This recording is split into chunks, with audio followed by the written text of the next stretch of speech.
கதையை திருடுவது சட்டப்படி குற்றமாகும். யாரும் கதையை திருட வேண்டாம். நன்றி.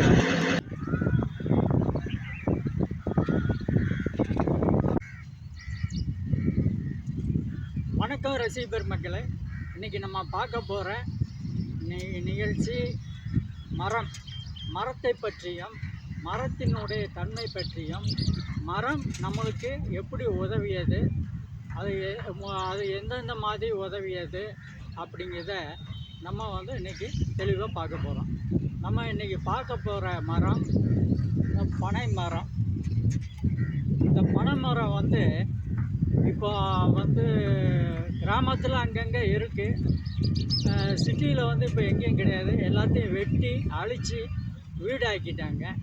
கிராமத்துலேயும் இந்த பனை மரத்தை வெட்டி அவங்க இதை விறகாக்கி எரிச்சிட்டாங்க. இந்த பனைமரம் எங்கேயும் இப்போ இருக்குதில்ல. இந்த பனைமரத்தை தேடி வந்தேன். சிறுகளத்தூர் அப்படிங்கிற ஒரு கிராமத்தில் ஒரு வயலில் இந்த மரம் இருந்தது. பார்த்தேன், எடுத்தேன். இதனுடைய பயன் நம்மளுக்கு என்ன தருது அப்படிங்கிறத இப்போ தெளிவாக பார்ப்போம். இது நொங்குங்க. இந்த நொங்கு தின்னா உடம்புக்கு அவ்வளோ குளிர்ச்சி, சத்து. அதுக்கு பிறகு இந்த பனை மரத்தினுடைய பழம், அந்த பழத்தை சாப்பிட்டா நம்மளுக்கு நார் சத்து, அது உடம்புக்கு நல்லது.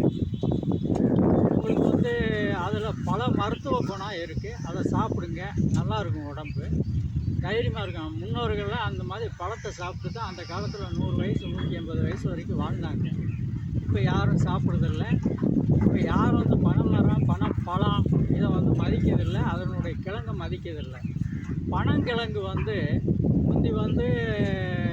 நம்ம முன்னோர்கள் அவிச்சு சாப்பிட்டாங்க.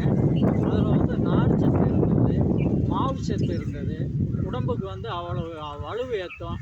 அதெல்லாம் சாப்பிட்டு இங்கேருந்து ஒத்தியில் அது வரைக்கும் பாத்தி கட்டிட்டு போவாங்க. தண்ணி பாய்ச்சுவாங்க வயலுக்கு. உழுது போட்டாங்க. அவ்வளவு ஆரோக்கியமாக இருந்தாங்க. இந்த மரத்தை நாம் காப்பாற்றுவோம். மரம் நம்மளை காப்பாற்றும்.